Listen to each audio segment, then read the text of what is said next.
अकोल्याच्या हरिहरपेठ परिसरात दंगल, दोन्ही गटाकडून दगडफेक आणि जाळपोळ, पोलिसांकडून बंदोबस्तात वाढ।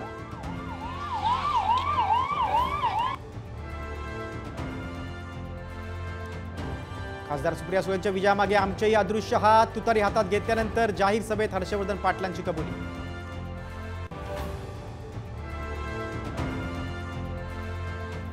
दिल्लीत अमित शहा आणि एकनाथ शिंदेमध्ये बैठक, मुख्यमंत्री शिंदेकडून शहांकडे 90 जागांची मागणी, सूत्रांची माहिती।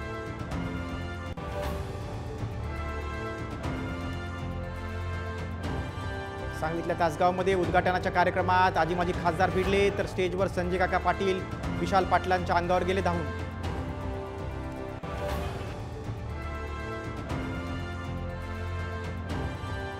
धनगर आरक्षणावरील सुधाकर शिंदे समितीचा अहवाल साम टीव्हीच्या हाती, राज्यात धनगर अस्तित्वात नसल्याचं अहवालात नमूद, उद्या मंत्रिमंडळाच्या बैठकीत मांडणार। दसऱ्यानंतर राहुल गांधी पुन्हा महाराष्ट्र दौऱ्यावर, नांदेड चिमूरमध्ये सभा, विदर्भ मराठवाडा पश्चिम महाराष्ट्रावर काँग्रेसचं विशेष लक्ष।